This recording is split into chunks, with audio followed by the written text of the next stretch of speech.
الفاتحة بنية القبول والتمام كل صل ومعمول وصلاح شم ظاهرا وباطنا دافعة لكل شر جالبة لكل خير حاصلة لكل مقصود لنا ولأحبابنا ولمشايخنا ولمعلمنا ولمن له حق علينا خصوصا إلى روح مؤلف هذا الكتاب وإلى حضرة الحبيب سيدنا محمد صلى الله عليه وآله وسلم. الفاتحة.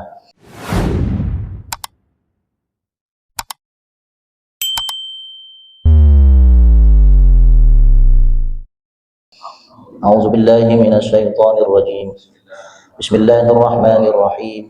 الحمد لله رب العالمين الرحمن الرحيم مالك يوم الدين إياك نعبد وإياك نستعين اهدنا الصراط المستقيم صراط الذين أنعمت عليهم غير المغضوب عليهم ولا الضالين آمين. بسم الله الرحمن الرحيم. Alhamdulillahi rabbil alamin wa bihi nasta'inu ala umuri dunya waddin. Wassalatu wassalamu ala sayyidina Muhammadin sayyidil mursalin wa ala alihi wa ashabihi ajma'in, amma ba'du. Qala Syekhul Muallif rahimahullahu ta'ala wa adaman naf'a bihi wa bi barakati ulumihi wa bikum fid dharain amin. Qala radhiyallahu ankum rabbi shrah li sadri wa yassir li amri wahlul 'uqdatam min lisani yafqahu qawli wa tsabbit lisani wahdi qalbi bi haqqi sayyidina Muhammad. Rabbi yasir wa la tu'asir, Rabbi tamim bil khair, la haula wa la quwata illa billahil aliyil azim. Jamaah yang dirahmati Allah Subhanahu wa taala, malam hari ini kita membahas kitab Tanqihul Qaul. Jadi sering digilir ya Ustaz Ajis ya. Jadi digilir 2 minggu sekali, 2 minggu ke depan kita bahas kitab Akhlaq lil Banin. Kemudian yang sekarang kita kupas kitab Tanqihul Qaul. Bapak sekalian dibuka yang bagian pertama dulu, bagian dasar. Tanqihul Qaul al-Hasis. Jadi kitab yang akan kita bahas, yang akan kita kaji, yang akan kita taklimkan setiap malam Jumat 2 minggu sekali. Nama kitabnya itu Tanqihul Qauli al-Hasis. Tanqihul Qaul al-Hasis artinya pengarang ini membuat satu kitab judulnya Tanqihul Qaul. Artinya upaya untuk membenarkan. Tanqih, upaya untuk membenarkan. Al-Qaul dari perkataan Waalaikumsalam. Dari perkataan yang tidak patut. Tanqihul Qaul al-Hasis, jadi upaya untuk membenarkan dari kalam-kalam atau perkataan-perkataan yang tidak patut. Fi syarhi lubabil hadis, di dalam penjelasan kitab Lubabil Hadis, isi daripada hadis. Ta'lif al-Allamah, yang mengarang kitab Tanqihul Qaul. Ta'lif itu yang mengarang. Ta'lif al-Allamah, yang mengarang kitab Tanqihul Qaul. Al-Allamah, orang yang memiliki ilmu. Namanya Asy-Syaikh Muhammad Nawawi bin Umar al-Bantani al-Jawi. Jadi kitab Tanqihul Qaul ini ya dikarang oleh seorang ulama besar Indonesia yang kondang. Jadi bukan saja dikenal di Indonesia saja, tapi di luar negeri juga dikenal, Muhammad Nawawi. Jadi Muhammad Nawawi mengarang satu kitab namanya Tanqihul Qaul al-Hasis. Yang mana tujuannya beliau mengarang kitab ini adalah untuk membenarkan, namanya tanqih, untuk melengkapi perkataan-perkataan yang ada di dalam kitab Lubabul Hadis. Ya, di dalam kitab Lubabil Hadis. Jadi kitab Lubabil Hadis ini satu kitab yang membahas ada 400 hadis. Ada 400 hadis tuh, kitab Lubabil Hadis. Dia membahas kurang lebih 400 hadis. Di dalamnya itu ada hadis-hadis dhaif. Gitu. Ada hadis-hadis bukan hanya hadis sahih, hadis hasan, ya, hadis maudhu, ada juga hadis yang dhaif. Nah, kemudian untuk menjaga pembenaran daripada kitab Lubabul Hadis, maka Syekh Nawawi membuat satu kitab untuk membenarkan daripada ucapan-ucapan yang tidak patut dari hadis Nabi Shallallahu Alaihi Wasallam. Dikaranglah sebuah kitab namanya Tankihul Qaul.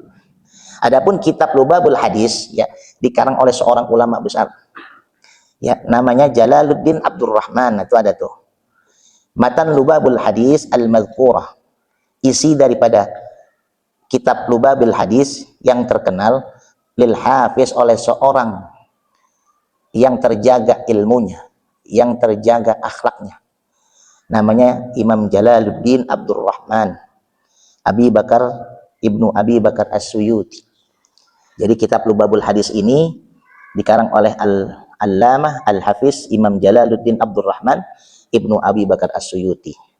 Nah, kitab Lubabul Hadis ini mencakup ada 400 hadis.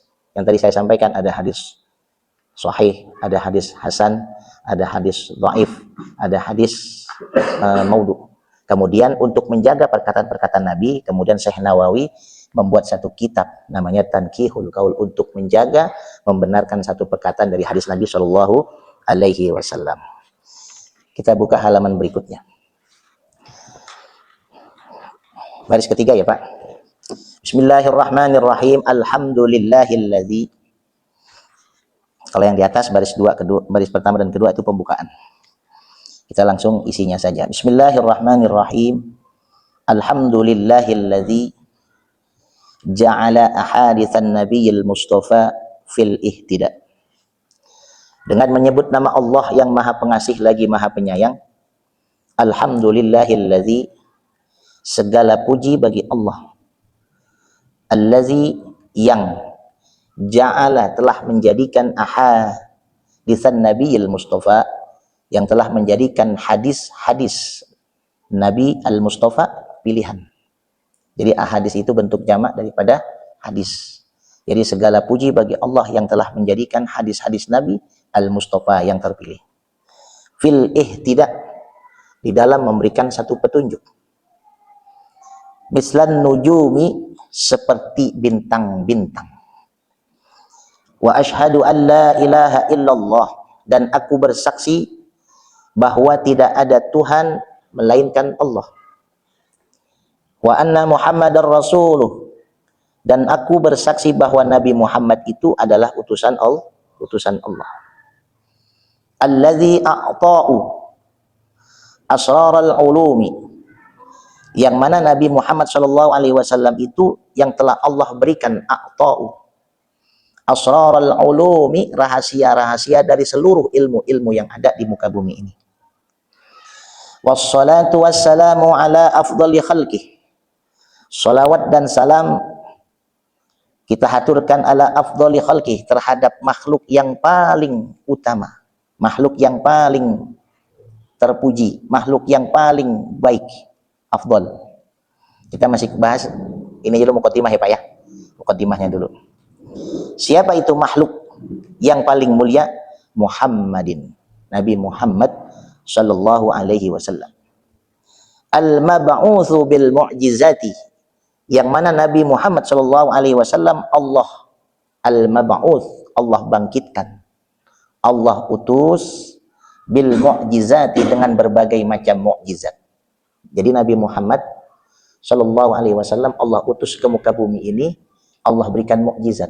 Karena setiap nabi yang Allah utus ke muka bumi pasti Allah berikan mukjizat, semuanya tuh sebagai bentuk bahwa beliau itu adalah nabi, cirinya.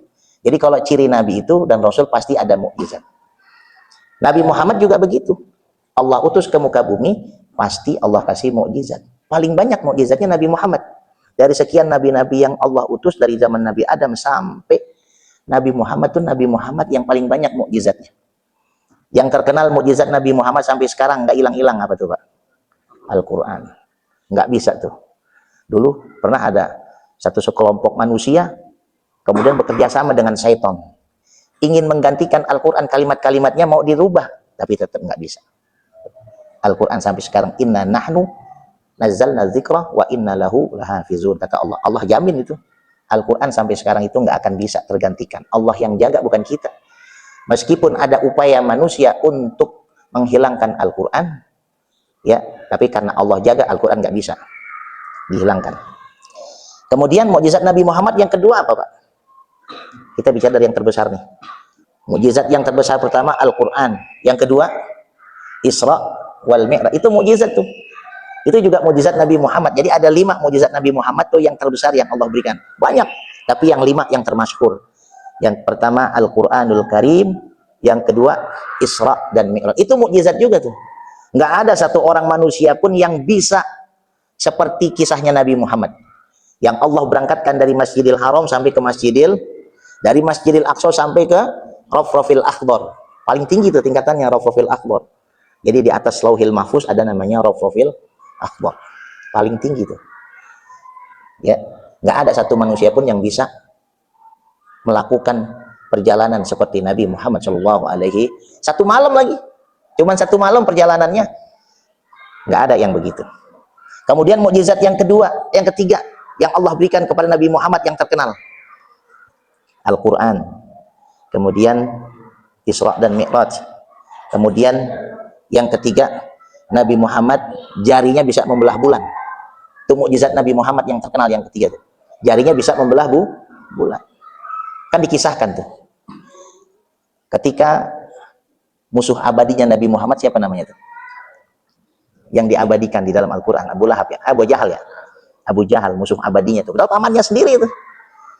Abu Jahal. Ketika Abu Jahal merasa Nabi Muhammad ketika mensyiarkan agama Islam, menurut Abu Jahal ini tantangan berat nih. Dia sudah merubah keyakinan orang-orang musyrikin, orang-orang Yahudi dari menyembah patung kepada menyembah Allah Subhanahu.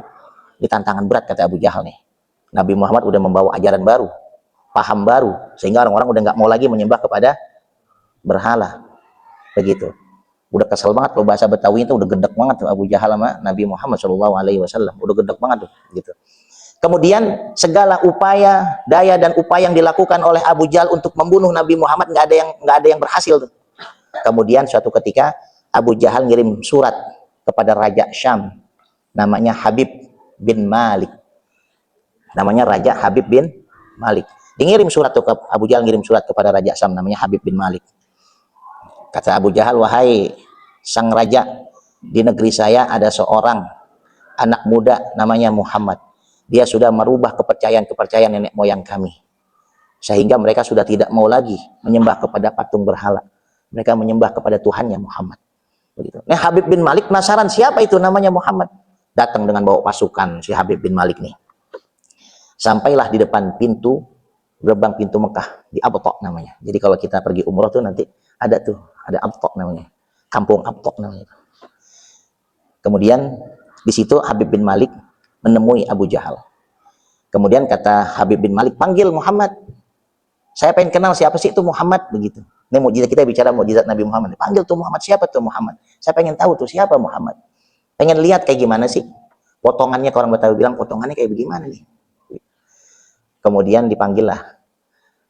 Dia disuruh Abu Jahal, dipanggil Nabi Muhammad. Datang ke Nabi Muhammad sama Abu Bakar dan sama istrinya Siti Khadijah. Datang dengan niat yang baik. Ditemui itu Habib bin Malik.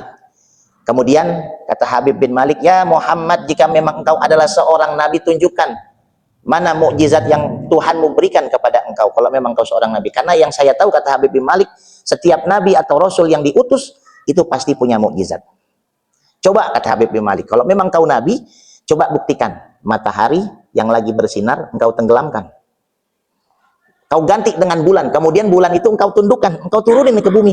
Setelah udah turun ke bumi, engkau belah dua. Kalau seandainya engkau sudah belah, aku percaya, aku akan beriman. Begitu kata Habib bin Malik, seorang raja dari negeri Syam. Kemudian Nabi Muhammad naik ke Jabal Abi Qubais. Nanti kalau kita pergi umroh ketemu lagi tuh Jabal Abi Qubais. Jadi Jabal Abi Qubais itu sekarang di atasnya tuh jadi istana-istana, apa namanya tuh, vilanya raja-raja Arab tuh.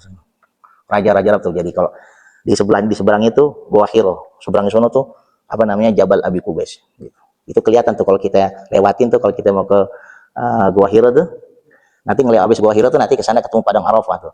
Nah, di depan Gua Hiro tuh seberang itu kita kalau nengok ke gunung tuh, itu ada namanya, ada istana raja-raja Arab tuh, vilanya kaisar-kaisar raja-rajanya Arab. Naik Nabi Muhammad tuh ke gunung Jabal Abi Qubais. Kemudian Nabi Muhammad di sana dia sholat 2 rakaat. Dia berdoa kepada Allah. Kemudian Allah perintahkan Jibril. Kata Jibril, ya Muhammad, Allah sudah dengar permintaanmu. Turun. Nabi Muhammad turun itu.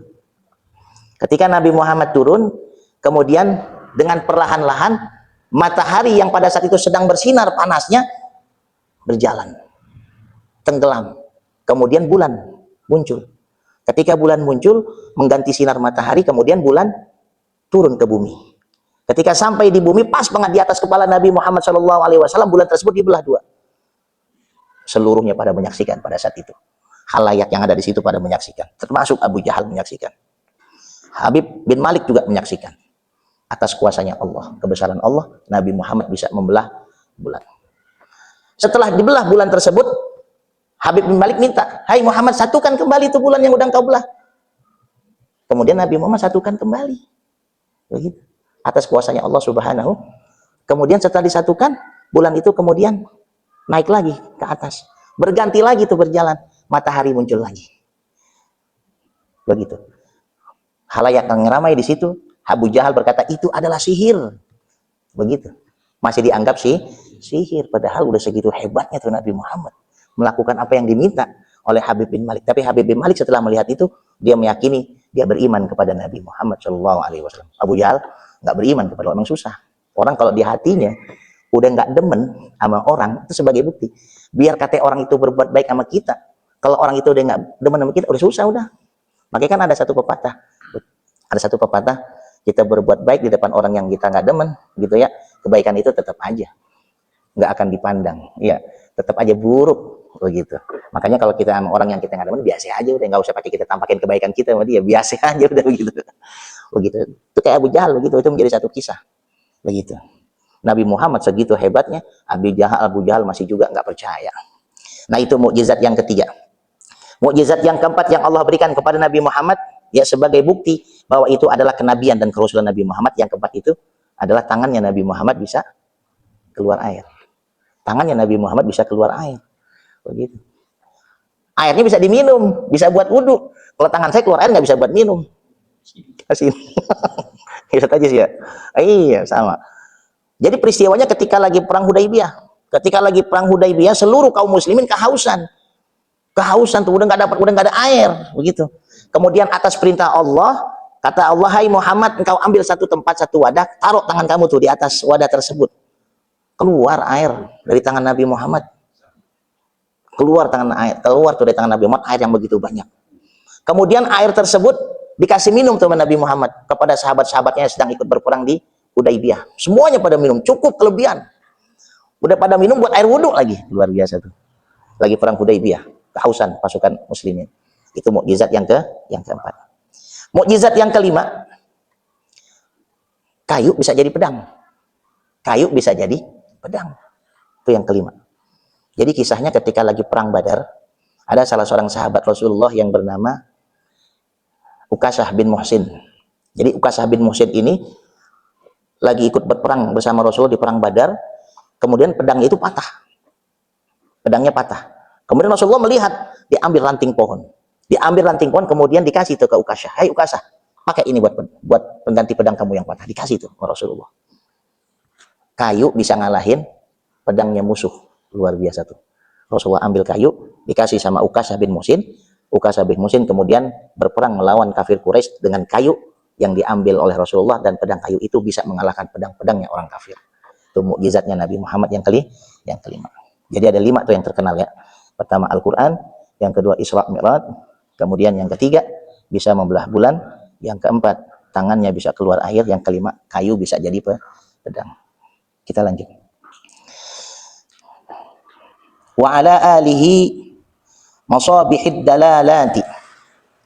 Kemudian kita ucapkan pula setelah kita bersolawat kepada Nabi Muhammad SAW, dan juga kita bersolawat kepada keluarganya Nabi Muhammad SAW, masabihid dalalati, yang mana keluarga Nabi Muhammad bagi Nabi Muhammad SAW, masabih jamak dari misbah, lentera lampu.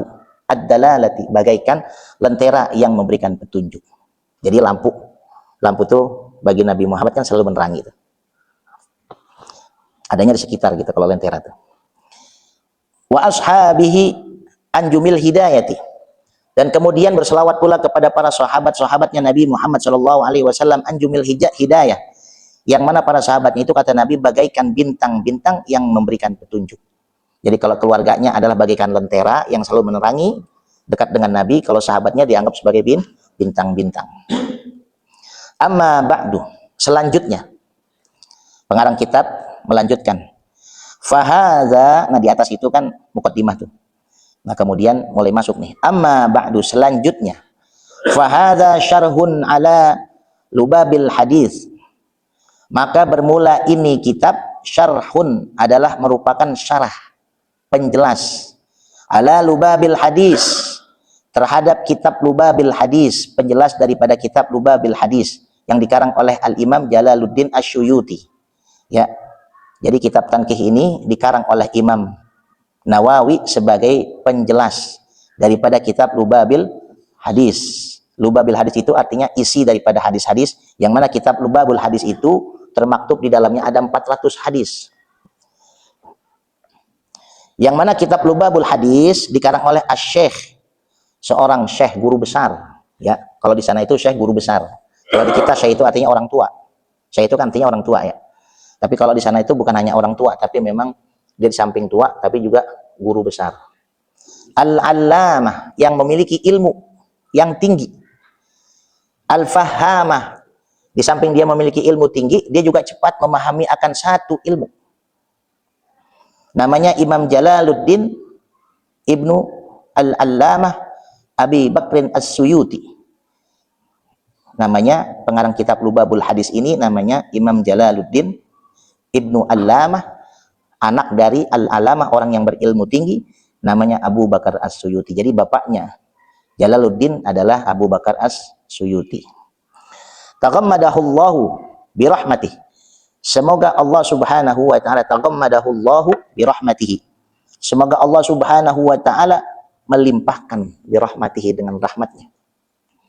Wa askanahu fasihun jannatihi. Dan semoga Allah juga menempatkan Imam Jalaluddin As-Suyuti fasihun jannati, di surganya Allah yang terluas.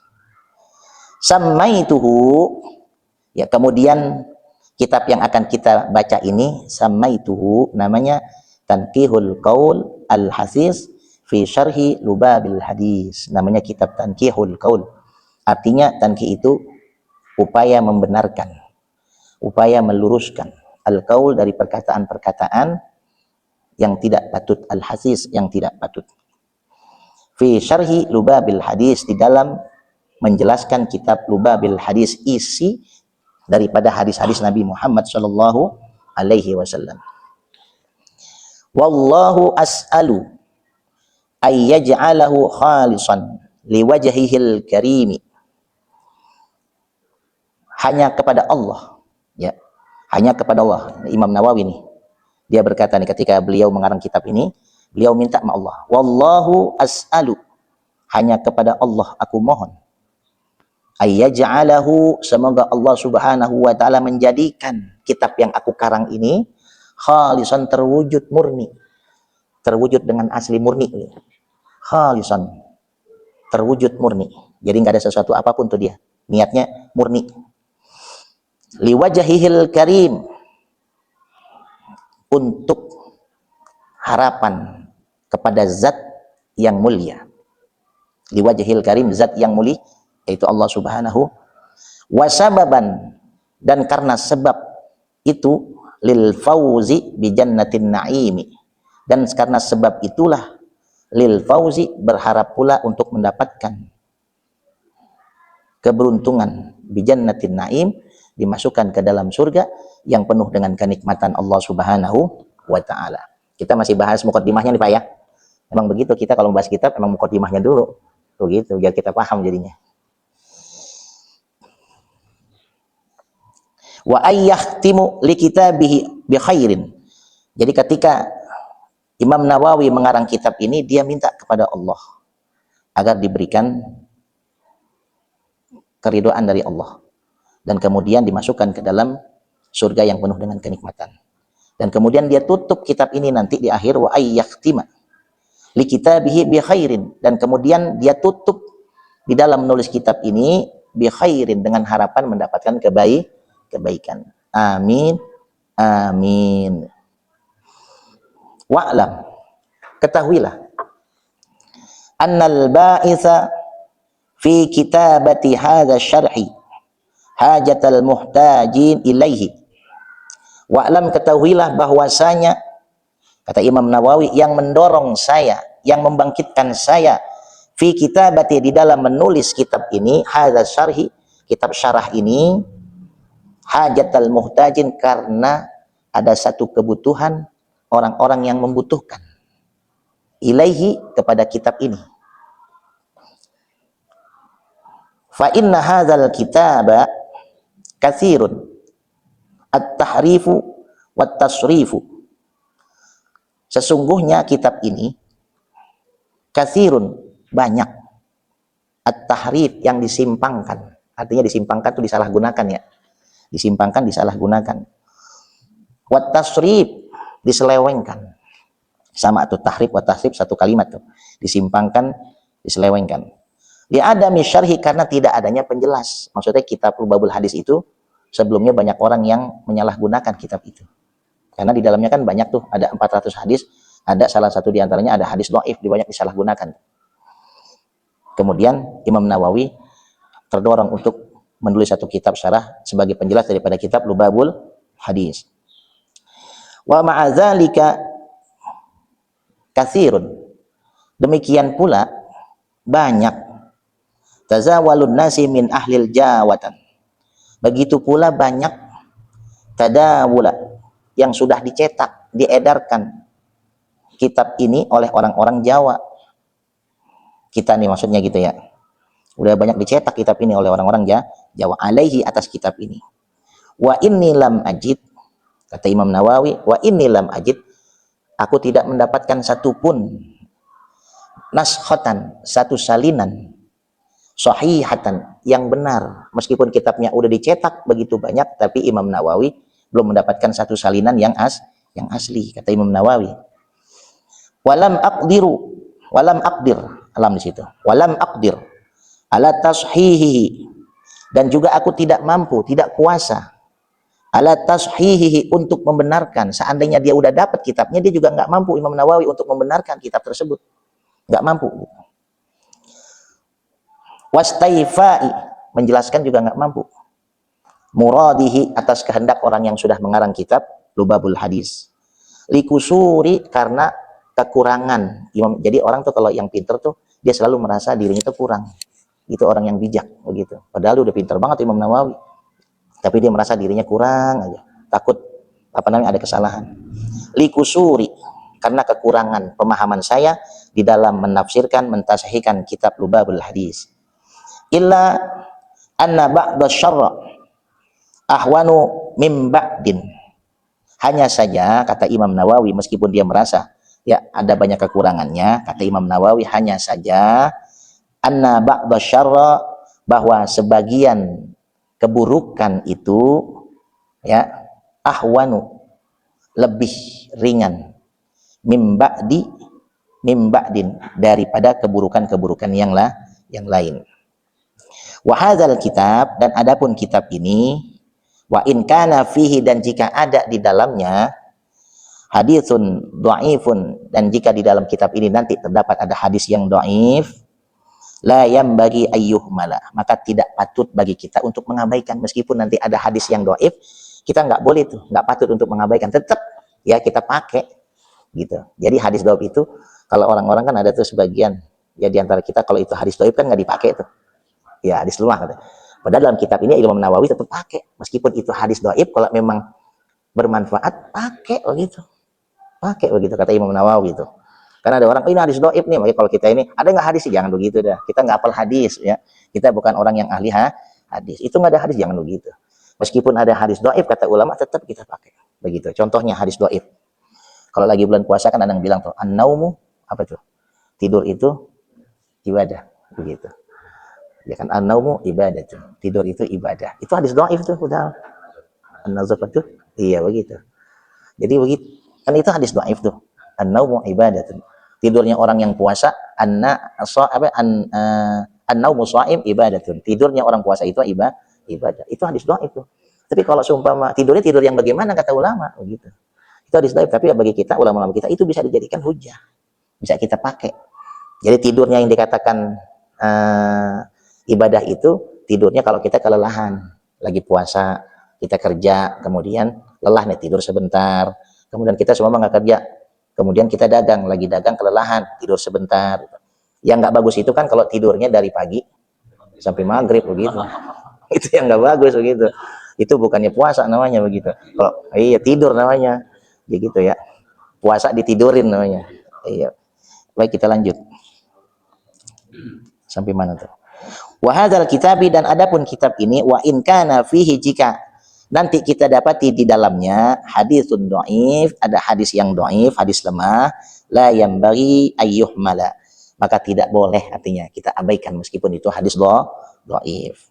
Di annal haditsud dhaif, karena sesungguhnya hadis yang dhaif itu, kata Imam Nawawi nih, yu'malu, ya, bihi, dapat kita amalkan, dapat kita pakai, ya, fi fadailil a'mal, di dalam amalan-amalan yang utama, boleh itu kita pakai begitu. Kalau itu kita tahu hadis dhaif, tapi kalau seumpama itu bisa kita gunakan untuk beramal, pakai begitu. Kama qala Ibnu Hajar, ya, sebagaimana Ibnu Hajar juga berkata di dalam kitab Tanbihul Akhyar, begitu juga kata Imam Ibnu Hajar, kalau seumpama kita dapati ada hadis dhaif, pakai. Kalau seumpama itu buat fadhailul amal, keutamaan kita dalam beramal begitu. Kan ada itu segolongan kita nih nggak mau pakai hadis yang dhaif. Hadis hasan juga nggak dipakai, maunya hadis yang sahih aja begitu. Ada kan begitu ya? Ya kita jangan begitu dah. Pakai, kalau kata ulama ini bagus, pakai. Kita ikutin ulama kita aja deh. Kemudian juga wadha'ifu hajatun fil fadhaili.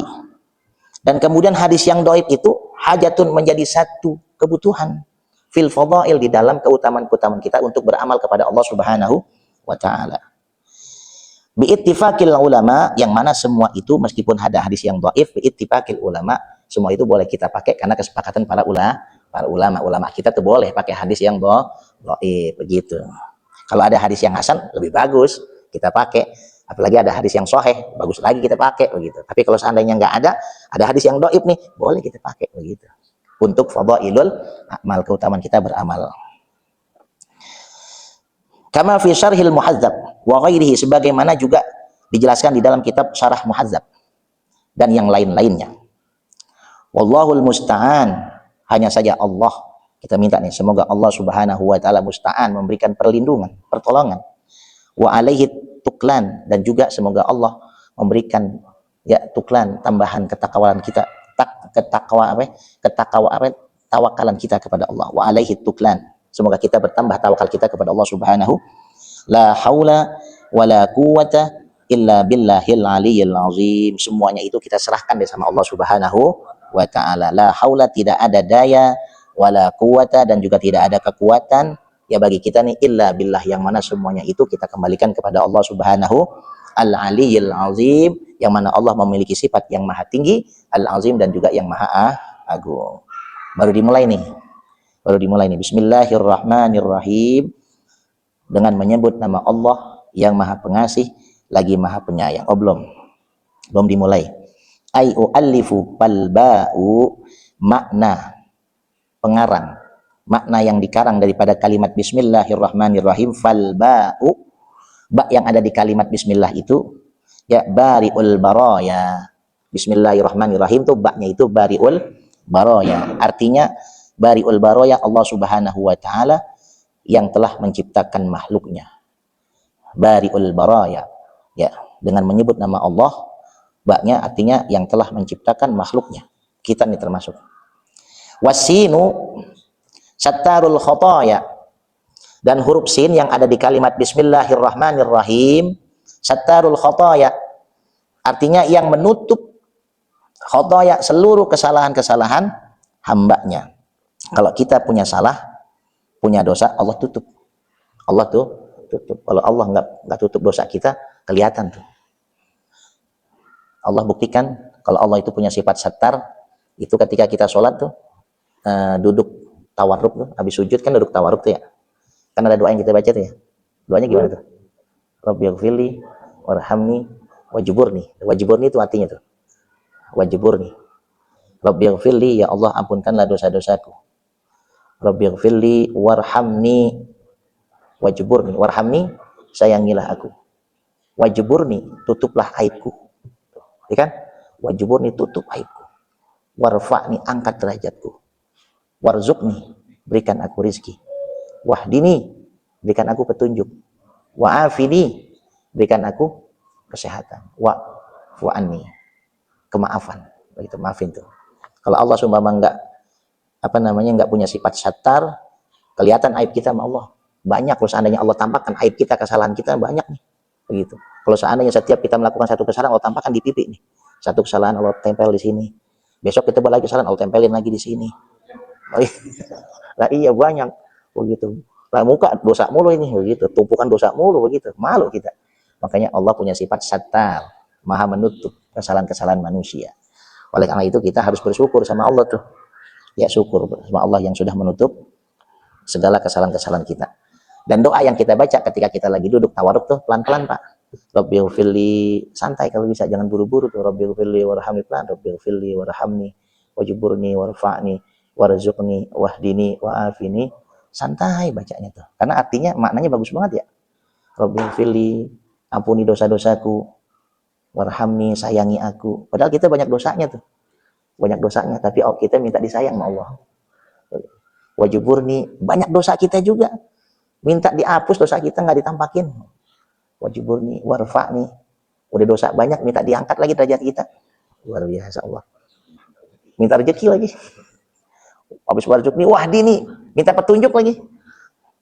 Tapi Allah nggak punya sifat menampakkan kesalahan hambanya. Semuanya diterima oleh Allah dan dihapus kesalahannya. Kita lanjut. Wal mimu al-mannanu bil ataya. Dan huruf mim di dalam kalimat bismi artinya mim al-mannan, Allah Maha menganugerahkan bil ataya, terhadap semua yang Allah berikan kepada kita. Allah udah anugerahkan semua apa yang Allah berikan kepada kita. Wakila, dan dikatakan orang, Allahu, adapun kalimat Allah, kashifal bala. Ya, kashifal bala artinya yang menghapus bala.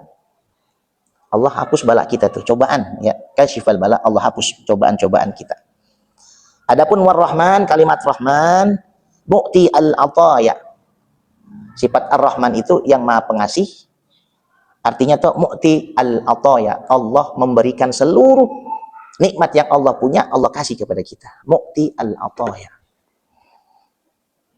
War-Rahim, dan kalimat ar-Rahim yang ada di kalimat Bismillahirrahmanirrahim. Adapun ar-Rahim, ghafirul khataya, Allah mengampunkan seluruh kesalahan kita. Jadi Bismillahirrahmanirrahim, dengan menyebut nama Allah yang Maha Pengasih lagi Maha Penyayang. Baknya itu ya menunjukkan bahwa Allah itu Maha Pencipta atas seluruh makhluk-makhluk. Adapun yang sin, sattarul khotoya, Allah menutup seluruh kesalahan-kesalahan kita. Wal mim, Allah menganugerahkan seluruh pemberian-pemberian kita. Kalimat Allah, kashifal bala, Allah menghilangkan cobaan-cobaannya kepada kita hambanya. War-Rahman, mu'ti al-ataya, adapun sifat Rahman ya Allah, ya Maha memberi atas segala pemberian-pemberiannya. Ber-Rahim, ghafirul khataya, kalimat Ar-Rahim, Allah mengampuni segala kesalahan. Alhamdulillahi Rabbil Alamin. Wallahu a'lam. Segini aja dulu ya. Ya, kepanjangan ya. Oke, kepanjangan. 2 minggu berikutnya kita bahas lagi. Ini masih mukadimah nih Pak ya. Masih mukadimah, deh kita bahas mukadimahnya dulu. Karena memang begitu Pak. Kalau kita bahas kitab memang banyak. Para asyatis tuh kalau dalam membahas kitab kebanyakan mereka langsung isinya. Langsung isinya begitu. Langsung isinya. Tapi kita lebih baik kita kupas mukaddimahnya dulu dah, begitu awal enak. Jadi kita tahu maksud kitab ini dikarang tuh sama seorang pengarang itu maksudnya apa, begitu. Ya begitu ya Pak ya. Cukup deh sampai sini. Mudah-mudahan dengan kita kupas mukaddimahnya, Allah Subhanahu wa taala memberikan keberkahan kepada kita. Allah tumbuhkan istiqomah di dalam hati kita untuk cinta kepada ilmu-ilmunya Allah Subhanahu wa taala.